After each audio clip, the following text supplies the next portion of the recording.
اللي في الصورة دي عديلة بسبب غيرتها من علاقة ابنها بمراته. فضلت وراه لحد لما دخلته مستشفى الأمراض النفسية والعصبية. مروان 37 سنة بيشتغل محامي في إحدى دول الخليج، لكن الواقعة بدأت قبل 10 سنوات، وتحديدا بعد تخرج مروان من الكلية لما طلب من والدته إنها تخطب له البنت اللي بيحبها حبيبة. الأم عديلة زوجها توفى من حوالي 4 سنين، عندها ولدين مروان ومحمد، ومروان هو الكبير. ووقتها عديلة رفضت طلب ابنها مروان، وده لأنها حست إن مروان متعلق جدا بحبيبة، وقعدت معاه وفهمته إن الحب ضعف، ولو اتجوز حبيبة هيبقى زي الخرنج ومش هيقدر يرفض لها طلب، وهي اللي هتسيطر عليه وعلى قراراته. بس مروان ما اقتنعش بكلام والدته، وقال لها إن الحياة مشاركة وإن دي حياته وإن من حقه يختار شريكته. بس الأم صممت على رأيها وضغطت عليه إن لو صمم على الزواج من حبيبته هتتبرى منه وينسى إن له أم. وقتها مروان علشان ما يزعلش والدته قطع علاقته بحبيبته. وفي نفس الوقت عديلة علشان تقدر تنسي مروان ابنها حبيبة دورت له بسرعة على عروسة، لحد لما شافت داليا خريجة كلية تربية وبتشتغل مدرسة متوسطة الجمال وشكلها هادي. والأم عرضت العروسة على مروان اللي في الأول رفض، لكن مع إصرار والدته مروان راح وشاف العروسة وحصل قبول بينهم وتمت الخطوبة، وخلال كام شهر تم الزواج. مروان عاش أول سنة مع داليا حياة هادية ومستقرة، خصوصا إن داليا كانت ست مسالمة وطيبة وزي ما بنقول مش بتاعة مشاكل وعايزة تعيش. ومروان شاف في داليا الحنية والطيبة، وخلال كام شهر كانوا خلفوا ابنهم علي. وقتها المسؤولية المادية على مروان زادت، وداليا بان معدنها وأصلها في الشدة دي، وبقت تاخد مرتبها بإيدها اليمين كمدرسة يعني، وتديه لزوجها مروان بإيدها الشمال علشان مصاريف البيت. فمروان كان بيشكر جدا فيها لوالدته، ست صبورة وبتحبه وبتتقي ربنا فيه وفي فلوسه وكمان بتساعده. ودي كانت أول غلطة مروان يعملها في علاقته بمراته،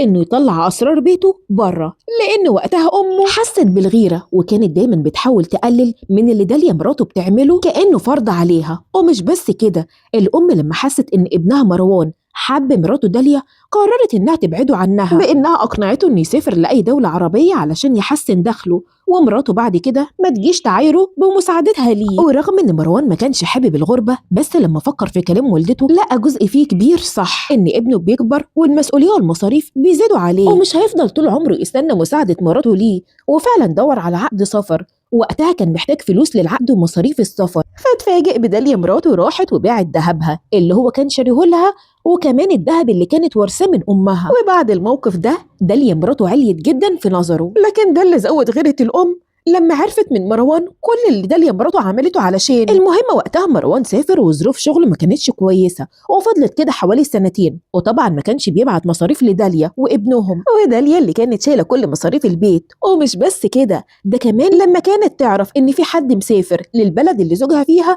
كانت تبعت معاه اكل بيتي، بط وحمام ومحاشي. وبعد مرور سنتين من سفر مروان ظروف شغله بدأت تتحسن واشتغل كويس وبقى بيكسب فلوس كويسة جدا، فكان كل شهر بيبعت جزء من مرتبه، جزء كبير يعني، لداليا تقديرا لوقفتها جنبه وبيع ذهبها علشان. وللأسف غلطة مروان هنا انه كان بيقول كل حاجة لوالدته، حتى الفلوس اللي بيبعتها لمراته. الأم استكترت الفلوس على مرات ابنها وكانت بتقول له يشيل فلوسه للزمن، وان داليا مرتبها بيكفيها وزيادة وكفاية عليها. بس مروان كان بيصمم انه يبعت لمراته جزء من مرتبه كتعويض، وكان بيقول الكلام ده لوالدته، وده اللي زود الغيرة في قلب الأم ناحية مرات ابنها. فعديلة لما لقت ان كلامها وزنها على ودان ابنها انه ما يبعتش فلوس لمراته، ان الطريقة دي مش جايبة نتيجة معاه، فقررت انها تدور على طريقة تانية، طريقة شيطانية، وهي انها تشكك ابنها في مراته داليا. كل ما تكلموا في التليفون تقول له ان داليا بقت تهتم بنفسها ولبسها زيادة عن اللزوم وبتخرج كتير من غير أسباب.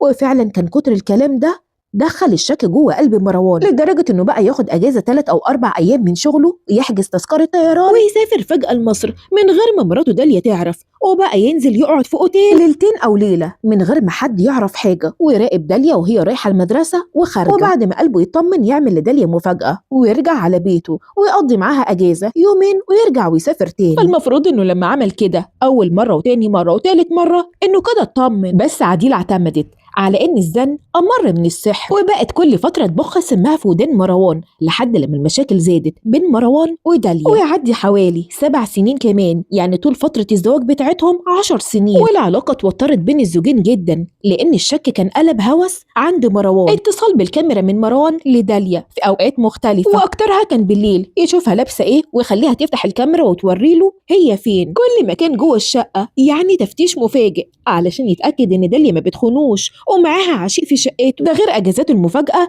اللي بتبقى 3 أو 4 أيام. كل ده خلى داليا انها تقرر انها تطلب الطلاق، لكن مروان رفض واتهمها انها بتخونه وخايفه لا تنكشف. فداليا قررت انها ترفع قضيه طلاق لما لقت الموضوع دخل في حيطه سد، وفعلا اتطلقت. وقتها لما مروان عرف ان داليا كسبت قضيه الطلاق، قرر يسيب شغله وينزل مصر، ورفع قضيه رؤيه لابنه، يعني عايز يشوف ابنه لان الموضوع قلب معاه لعند. المهم وقتها داليا ما منعتهوش واديته ابنه يشوفه بعيدا كمان عن النوادي اللي هي المقابلات الرسميه في قضيه الرؤيه، يعني بدل ما يروحوا كلهم نادي والاب يقابل ابنه ساعه او ساعتين وبعدها يمشي، داليا اديتهوله وقالت له ياخده يقضي معاه اليوم كامل براحتهم، وبعد كده لما يخلص يرجع لها الولد تاني. وفعلا مروان اخد ابنه على اساس هيقضي معاه شويه وقت ويرجعه تاني لامه، لكن بعدها تليفون مروان اتقفل تماما، وبعد يوم كامل التليفون اتفتح، ومروان لما لقى اتصالات كتير من داليا رد عليها. ولما الأم سألت عن ابنهم، مروان رد عليها بكل برود وقال لها